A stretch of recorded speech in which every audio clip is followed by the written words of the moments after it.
नमस्ते, आपण पाहत आहात सातारा 24 तास न्यूज. सामान्य जनतेचा आवाज. डॉक्टर संपदा मुंडे यांच्या आत्महत्या प्रकरणी पत्रकार परिषद मध्ये माननीय पोलीस अधीक्षक सातारा तुषार दोशी यांनी फलटण शहर पोलीस स्टेशन येथे सातारा 24 तास न्यूजला दिली मुलाखत.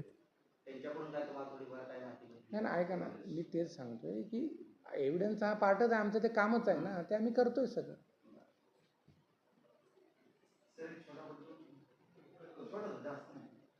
विरुद्ध केले होते आणि पोलिसांनी तिच्या विरुद्ध अर्ज केले होते, ज्याच्यामध्ये इन्क्वायरी झाली होती. अर्थात हे अर्ज ॲडमिनिस्ट्रेटिव्ह स्वरूपाचे होते. फिटनेस अनफिट, पोलिसांचं एक म्हणणं, तिचं एक म्हणणं, हे होतं ड्युटी. आता हा सगळा एक हे आहे, परंतु प्रायमा फेशी जेव्हा आत्महत्या केली तेव्हा या प्रकारची कारणं तर तिने लिहिली नव्हती, परंतु म्हणजे वर्कप्लेसचं प्रेशर म्हणा किंवा काय, परंतु इतर काही तरी परंतु तदनुषंगिक मला इन्सिडेंटल कारणं आहेत का याचाही शोध घेण्याचा प्रयत्न चालू आहे. दोन्ही जे आरोपी आहेत या संदर्भात आता हे एफआयआर दाखल झाली, तर तपासात ते दोघांची नावं तुम्ही त्यांना अटक केलं, तर ह्याचा तपास पुढे चालू राहील का, झाला का, संपला म्हणजे? तपास चालू आहे ना अजून. तपास म्हणजे काय असतं, प्रक्रिया असते. त्यांना बोलू द्या, मग तुम्ही तपास संपला असं म्हणा. नाही, तपास संपला असं म्हणता येणार नाही. मी मगाशी तुम्हाला 4दा बोललो की चालू आहे. तपास कधी संपतो, जेव्हा आमच्यातर्फे चार्जशीट कोर्ट ऑफ लॉ मध्ये होते. तर तुम्ही म्हणताय की आरोपींचं आणि महिला डॉक्टरचं आत्महत्या करण्यापूर्वी बोलणं झालं होतं, तर त्या आरोपींना आत्महत्या करण्यासंदर्भात काही यांची डिस्कशन झालं होतं का? नाही, आता हे परत आरोपीचा जो म्हणणं आहे त्याच्यामध्ये काही प्रमाणात ती आत्महत्या करेन मी असं बऱ्याच वेळा बोलत होती असं आरोपीचं म्हणणं आहे. जे चार्ट्स आहेत त्याच्यातही तिची काही ती मेंटल स्टेट दिसत आहे. एक्झॅक्ट मी आत्महत्या करत असं नाही, पण बाय बाय अलविदा अशा प्रकारचं चार्ट्स. आता हे काय आहे नक्की, कसं आहे, कोणी म्हणजे याच्यामध्ये किती संवाद झाला आहे, त्याचा किती प्रेशर आला, या सगळ्याचा शोध होईल. पण काही प्रमाणात चॅटिंग दिसतं आहे ज्याच्यामध्ये तिची मेंटल स्टेट दिसावी. जे दोन आरोपी आहेत, आत्महत्या करण्यापूर्वी दोन्ही आरोपींच्या संपर्कात महिला डॉक्टर होत्या?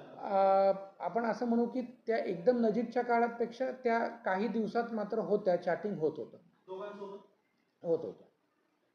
आता एकंदरीत ह्या महिलेच्या पीडितांना साधारणतः किती दिवसात न्याय मिळतो? न्याय याचा अर्थ असा होतो की आपण चार्जशीट करणं, नंतर कोर्ट ऑफ लॉमध्ये ते जातं आणि कोर्टामध्ये मग प्रत्येकाचा अधिकार आहे, ती केस चालते, ती मान्य कोर्टावर आहे.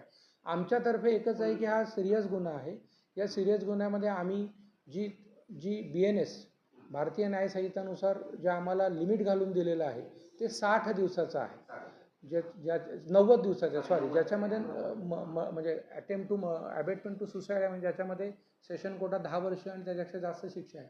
बलात्काराचं सेक्शन आहे त्याच्यात 10 वर्षापेक्षा जास्त शिक्षा आहे. त्याच्यामुळे आम्हाला 90 दिवसाचं लिमिट आहे.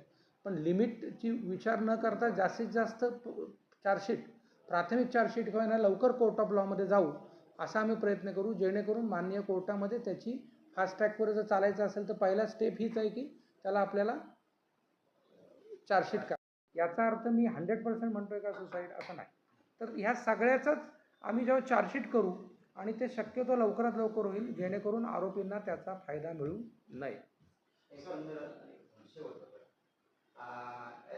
आता जेवढी आतापर्यंत तुम्हाला माहिती भेटली दोन आरोपी, याच्या व्यतिरिक्त जर माहिती भेटली तर लवकरात लवकर आम्ही करणारच ना. मी जे मागासपासून तेच म्हणलं की तपासाचा आवाका आम्ही जरी ह्या नोट्सच्या आधारे करत असलो तरी इतर ज्या काही गोष्टी असतील, जर काही घरच्यांनी सांगितलं, काही पुरावे दिले, तर त्याचा नक्की शेवटी हा तपास आहे ना. एक तपास म्हणजे सत्य शोधणं आहे. एका महिलेनी दुर्दैवी आत्महत्या केलेली आहे, त्या दुर्दैवी आत्महत्येच्या मागची कारणं शोधणं, त्याच्यामागे खरंच कोण दोषी आहे का हे शोधणं, हे आमचं काम आहे आणि ते आम्ही पूर्णपणे करणार. मी असं म्हणेन की प्रायमा फेशी ती आम्हाला आत्ता आत्महत्या वाटत आहे.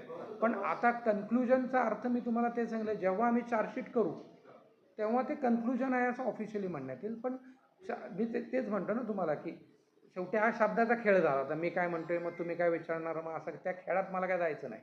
मी एवढंच म्हणेन की प्रायमा फेशी आत्महत्या वाटत आहे. परंतु याच्यामध्ये चार्जशीटच्या वेळेला जो काय असेल तो योग्य निर्णय होईल, पूर्ण तपासाचा आवाका बघून. परंतु आत्ता प्रायमफेशी ती वाटत आहे मला आत्महत्या. तपासाची दिशा ही आत्महत्या म्हणून आपण तपास करताय, हत्या म्हणून तपास करताय? नाही नाही, सुरुवातीला तर आत्महत्याच करतोय, परंतु तपास हा आत्महत्या का हत्या असण्यापेक्षा त्या मृत्यूला कारणीभूत कोण असा होतो. शेवटी ती अननॅचरल डेथ आहे ना. नॅचरल डेथ म्हणजे काय की तो माणूस हार्ट अटॅकने मरणे, कॅन्सरने मरणे असा. द मोमेंट अननॅचरल डेथ आहे, अननॅचरल डेथला काहीतरी कॉज आहे. ते मेंटल आहे, ते फिजिकल आहे, ते कसं आहे, होमिसायडल आहे, सुसायडल आहे, या सगळ्यांचा आपण आवाका घेतो. आम्ही असं बिलकुल पूर्णपणे कन्क्लुजन केलेलं नाही की ती आत्महत्या आहे, परंतु प्रिडॉमिनंटली ती आत्महत्या वाटते. असतं ना 40-60, प्रत्येक गोष्ट आपण 50-50% आयुष्यात ठेवत नाही ना. वाटतं की मुलगी बरी आहे तर ते असं, तर ते ह्या सगळ्या गोष्टींनी चाललंय. पण म्हणजे काय ओरिजिनल कॉज ऑफ डेथ आहे हे आम्ही निष्पन्न झालेलं नाही म्हणण्यापेक्षा मी म्हणेन की त्याच्यामध्ये आत्महत्या आहे असं प्रथमदर्शनी वाटतंय, परंतु पूर्णपणे तपासाअंती चार्जशीट होईल तेव्हाच आम्ही ते सांगू शकू. सर, ही आत्महत्या झाल्यापासून राज्यभर राजकीय वातावरण तापलेलं आपण पाहतो. काही तपासात राजकीय कनेक्शन्स आहेत का, किंवा काही राजकारणी लोकांचा यामध्ये काही सहभाग आहे का? कारण की प्रथमदर्शनी आरोप केला जातोय माजी खासदारांवर, तर असं काही आढळतंय का आपल्या तपासात? नाही, मी याच्यात स्पष्ट म्हणेन की जी आत्महत्या झालेली आहे किंवा त्या महिलेचा अननॅचरल डेथ झालेली आहे त्याच्यामध्ये तिच्या हातावर लिहिलेलं, तिच्या डिजिटल एव्हिडन्सेस, तिने काही घरी काय लिहून ठेवलं आहे का, डायरी आहे का, काय आहे का, याच्या आधारे त्या मरणाच्या कारणीभूत याचा शोध चालू आहे. आणि त्या शोधामध्ये आत्तापर्यंत ही 2 नावं समोर आलेत, त्यांना मी अटक केलेलं आहे. राजकारणी टी व्हीवर काय आहे किंवा काय याचा तपासाशी एव्हिडन्स बेस्ड जे पोलिसिंग आहे ते आम्ही करत आहोत आणि एव्हिडन्स बेस्ड पोलिसिंगनुसारच सगळा तपास करण्यात येईल. सर, एक शेवटचा प्रश्न असा आहे, आपण तुमचं पुढील पोस्टिंग जालना या ठिकाणी होतं. जालना आय थिंक जालना होतं म्हणजे आता ह्याच्याचे काय संबंध म्हणजे काय म्हणजे माझा एक प्रश्न असा होता की आपण जहांगीर पाटणाचं आंदोलन नाही, त्याच्याबद्दल मी काय बोलणार, शून्य, काही संबंधच नाही. हे काय खाजगीमध्ये आपण बोलू. ठीक आहे, सर्व समाजात पहिलं बोलतो मी. याच्यामध्ये जी दुर्दैवी आत्महत्या व्यक्तींची झालेली आहे त्याच्यामध्ये तपासात आम्ही जिथे तिने आत्महत्या केले तिथलं रेकॉर्डिंग आहे, आम्ही तो DVR जप्त केला आहे जेणेकरून तिच्या फ्लॅटमध्ये इतर कुठल्या मुवमेंट्स होत्या का किंवा काय, आणि तिचं PM वैद्यकीय मेडिकल कॉलेज ह्याच्या 2 एक्सपर्ट फॉरेन्सिक डॉक्टरकडनं केलेलं आहे, जेणेकरून आम्हाला त्याच्यात PM पूर्ण नोट्स मिळायच्यात, आज मिळतील, परंतु तो प्राथमिक अहवाल आहे त्यात डेथ ड्यू टू ॲस्फिक्सिया असं निदर्शनास केलेलं आहे. आणि दुसरं जी आम्ही DVR जेव्हा बघितला तेव्हा ती स्वतःहून ती महिला हॉस्पिटलमध्ये गेली आणि त्या रूममध्ये कोणत्याही नंतर हालचाली नाहीत, आणि जेव्हा डुप्लिकेट चावीनी त्यांच्या मास्टर कीनी जेव्हा ते उघडण्यात आलं तेव्हा ती सुसाईड होती असं दिसलं आणि मग पोलीस आले, असं ते आहे. त्यामुळे आत्तापर्यंतच्या तपासात प्राथमिक निदर्शनास येतं आहे की ती सुसाईड आहे, तरी परंतु अजूनही पक्का अहवाल ज्याला आपण म्हणू PM नोट्स ते येणं बाकी आहे आणि इतरही काही सर्कमस्टन्सेस चेक करणं बाकी आहे. या सदर महिलेने हातावर जी नोट लिहिली होती त्याच्यामध्ये 2 जणांची नावं लिहिली होती, पैकी एक आमचे PSI बनकर होते, ज्यात लिहिताना महिलेने पोलीस निरीक्षक लिहिले पण ॲक्च्युली पोलीस उपनिरीक्षक बदने, गोपाळ बदने, फलटण ग्रामीण पोलीस स्टेशनचे आहेत. त्यांना अटक करण्यात आलेली आहे. त्यांचा PC आम्हाला 30 दिवसापर्यंत मिळालेला आहे. आणि दुसरा जो आहे आरोपी तो प्रशांत बनकर, हे सॉफ्टवेअर इंजिनियर आहे आणि तो 26 वर्षाचा अनमॅरिड आहे आणि तो घरमालकाचा मुलगा आहे. त्याचा 28 तारखेपर्यंत PC असे मिळालेले आहेत. त्यांचे इंटरगेशन चालू आहे.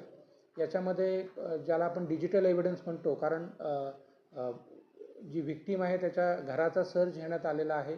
इतर त्यांनी कुठलं ॲप्लिकेशन, कुठे नोट्स, कुठे डायरी किंवा आत्महत्येला काय कारणीभूत झालं याच्या अनुषंगाने काय लिहिलं आहे का, किंवा मग शेवटी डिजिटल एव्हिडन्स ज्यात आपण मोबाईल आहे, या सगळ्या गोष्टींचं, लॅपटॉप, या सगळ्या गोष्टींची फॉरेन्सिक डिटेल्स घेणं चालू आहे. प्रायमरी तपासात असं लक्षात येतं आहे की या महिला आणि हे जे 2 आरोपी आहेत ते एकमेकांना ओळखत होते, त्यांचं एकमेकांशी चॅटिंग आणि बोलणं होत होतं. आता नक्की किती होत होतं, कुठे जात होते का, या सगळ्या गोष्टी ह्या पुढच्या तपासाचा भाग आहे. त्याच्यामध्ये मी एवढंच म्हणू इच्छितो की त्यांचे एकमेकांशी प्रत्यक्ष संबंध म्हणजे बोलाचाल, मेसेजेस, भेटणं हे नक्कीच होत होतं. एवढं आत्तापर्यंतच्या तपासात समोर आलेलं आहे. महिलेने जे हातावर नोट लिहिले आहे त्याच्यामध्ये 4 वेळा रेप असा उल्लेख केलेला आहे. तर नक्की हे 4 वेळा कुठे झालं, कुठे बाहेर गेले होते का, किंवा मग घरी काय झालं का, याच्या संदर्भाने आरोपीला विचारपूस चालू आहे. डिजिटल एव्हिडन्स चालू आहे. सगळ्याच गोष्टी आरोपी बऱ्याच वेळा एकदम रिव्हील करत नाही आणि त्या दृष्टीने अजूनही आमच्याकडे PC आहे आणि इतर तपास चालू आहे. बनकर यांनी शारीरिक मानसिक छळ केला याच्यामध्ये असं लक्षात येतं की गेले 3-4 महिन्यापासून ते रिलेशनशिपमध्ये म्हणजे ओळख झाली होती. त्या एकाच घरात राहत होते. रूम तिची वर होती आणि त्या दृष्टीने त्यांचं मरण्यापूर्वीसुद्धा काही प्रमाणात बनकर यांच्याशी चॅटिंग झालेलं आहे आणि त्याच्यानंतर मग ती आत्महत्या केली असावी असा एकंदर कयास बांधण्यात येत आहे किंवा प्रायमरी फेशी हा